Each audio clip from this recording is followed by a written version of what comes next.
मैंने कहते जे ये बंध के भांगी ना आगुरी जो राजा थे बसुकल्प नामक राजा ई क्षेत्र में शासन करुले अंचल बुझे से कौन करते ना से बंधटी को हाथीर पाद द्वारा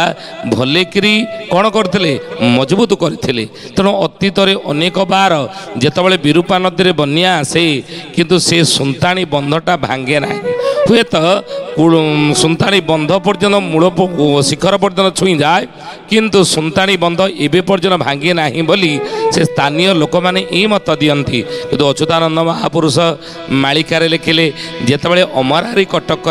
पानी आसी पहुँचना 22 पापच डेई ढेउ जिते आसब अमरारी कटक पहुँचब से समय विरूपा नदी जलमग्न हम विरूपा नदी जल उछड़ से समय ये सुंताणी बंध भांगी त्रिवेणीश्वर बुड़ीज निकट रही त्रिवेणीश्वर ताहा बुड़ब बोली अच्युतानंद महापुरुष मालिकार कहले आगत कहिब कथा न जानिबे केही बाबू न जानिबे केही द्रौपदी खबर तही तले लुचि छई बाबू तले लुचि छई बोले द्रौपदी खपर कहती द्वापर जुगर द्रौपदी अपेक्षा कर रही खपर केतबेले पुरीब कली जुगरे गोटे ओली महाभारत युद्ध तेणु से द्रौपदी खपर मध्य तार तले अच्छी बोली अच्युतानंद महापुरुष मालिकार प्रमाण देले चारि दिग भगत माने एठाबरे मिली बाबू एठाबरे मिली नयन देखिबे बाबू से बेले जे कड़ी बाबू से बेले जे कड़ी चारि दिगर भक्त माने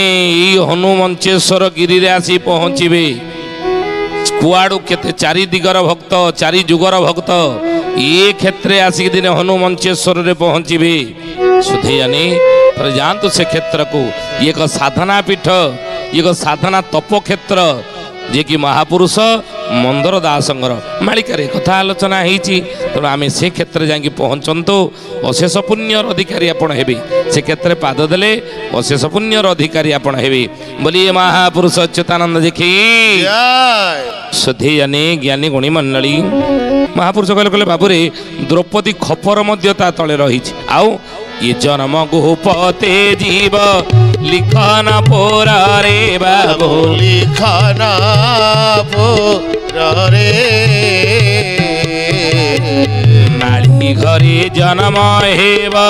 नित्यानंद घरे बाबू नित्यानंद घरे से निकटरे लिखनपुर नाम गोटे गाँटी अच्छी जो गाँव महापुरुष कहले बाबूरे जड़े भक्त जन्म हो आउ उदय भेल को 12 वर्ष होई 12 वर्ष होई बदरी वृक्षर मोड़े गुप्ता होई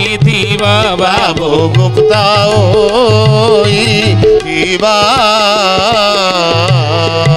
उदय बेल को कल्कि उदय बेल को अर्थ भगवान स्वयं जगन्नाथ महाप्रभुंकर कल्कि अवतार उदय बेल को 12 वर्ष हो बोली अच्युतानंद मालिकार लिखिले खाली से गोटे भक्त नुह गोपाल भक्त माने उदय से ठारे बाबू उदय से ठारे कल्कि राम ध्यान नीति करिबे गुम्फारे बाबू करिबे गुम्फारे गोपाल भक्त माने अनेक सेठारे थिबे आउ स्वयं कल्कि महाप्रभु सेई क्षेत्र दिन जाके गुप्तरे पहुंची भक्त मान सहित लीला खेला करिबे बोली ये कथा मालिकार लेखा अछि खाली महापुरुष अच्युतानंद नुहंती हे ज्ञानी गुणी मंडली महापुरुष बलराम दास तांकर मालिकार नाम हेउची बराह कल्प ये बराह कल्प रे मध्य ये क्षेत्र महिमा महात्म्य विषय लिखिछन कौन कहले କହିଲେ ଜୟନ୍ତୀ ଯେ ଜରି ପଡ଼ା ଅଟଇ ଜୟନ୍ତୀ ଯେ ଜରି ପଡ଼ା ଅଟଇ ଦକ୍ଷିଣ ହସ୍ତିନା ମାଳଟି କହି ଦକ୍ଷିଣ ହସ୍ତିନା ମାଳଟି ତହି ଶିଶୁ ଅନନ୍ତ ଚୁମ୍ବକ ମାଳିକାରେ ଲେଖିଛନ୍ତି ହସ୍ତିନା କଟକ ଜୀବନ ଭୂଇଁ ଦିଲ୍ଲୀ ଦରବାର ଅଟଇ ସେଇ କିନ୍ତୁ ଇ ଯେଉଁ ଦକ୍ଷିଣ ହସ୍ତିନା ବୋଲି ଏ କ୍ଷେତ୍ରକୁ ମଧ୍ୟ କହନ୍ତି ଆଉ କହିଲେ 170 ମାହାଳ ସେଠାରେ 170 ମାହାଳ ସେଠାରେ ମଞ୍ଚେଶ୍ୱର ଗିରି ତା ନିକଟରେ ମଞ୍ଚେଶ୍ୱର ଗିରି ସ୍ଥାନ କରେ ତହିଁରେ ଅପୋଡ଼ା ଭୂଇଁ ଯେ पद्म किशोरीटी नृपति कटके पद्म किशोरीटी नृपति कटके इंद्रप्रस्थ अटे से ही जे इंद्रप्रस्ताव जे से ही जे बराह कल्परे या लिखिले महापुरुष यशवंत दास ये क्षेत्र महिमा महात्म्य सुधीयनी आगामी समय रे जेतबेले जुग परिवर्तन हेबो कली जुग शेष हो सत्य जुग आसो से 27 रु 27 पर 28 रु 29 भितर आपड़ देखिए ये क्षेत्र जनसमुद्र परिणत हो मो वेदमूर्ति तपनिष्ठ जुगद्रष्टा ब्रह्मर्षि पंडित श्रीराम शर्मा आचार्य अखिल विश्व गायत्री परिवार गुरु भविष्यवाणी करिसेंती जुग परिवर्तन होबाकू जाउची गोटे जुग शेष ही आउ गोटे जुगर आरंभ होबाकू जाउची तेणु आमे समस्ते भयभीत हेबा नाही आगकू जे पृथ्वी ध्वंस होई जनशून्य हो जीव ये संसार ये जदि अनेक भावुथिबे मालिका शुणी ताले ये ज्ञानी गुणी मंडली ये भूल कथा कहीं महापुरुष माने भवरोगर जदि निर्णय करिसेंती से भवरोगर निदान मध्य बतई दी जाइछंती ये रोग को औषध कौन एवं सही औषध सही नीति नियम सही नियम रे आमे चलिले आगामी समय रे सत्य जुग जुग आसीबो जुग परिवर्तन हेबो बोली परम पूज्य गुरुदेव पंडित श्रीराम शर्मा आचार्य ई भविष्यवाणी करिसेंती से सत्य जुग रे आमे रही ई कलिकिला गुड़िक आम देखिपर जहाँ जहाँ भविष्य घटना घटव बोले मरीच वृक्ष जे निर्णय अछि मरीच वृक्ष जे निर्णय अछि सिंहनाद तहि शून्य शुभुछि सिंहनाद तहि शून्य शुभुछि शुणुथिबे ताको सुज्ञानी नरे शुणुथिबे ताको सुज्ञानी नरे बांछा निधि दास जान सेठारे बांछा निधि दास जान सेठारे त्रेतया जुगरे विभीषण दे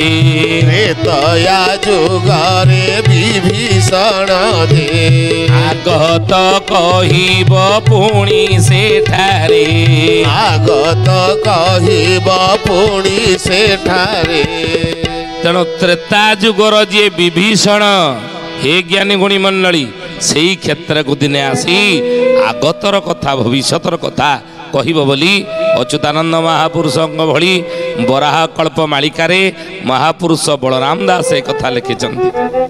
दिने आपण मैंने आम जाचे 7 जन अमर अस्वस्थमा बलि व्यास हनुमान विभीषण कृप परशुराम सप्तते चिरंजीवीन ये 7 जन भीतर विभीषण अन्यतम तेणु विभीषण दिने अमर होगी सी क्षेत्र दिने आसिक पहुँचे बोली अच्युतानंद मालिकार लिखिदे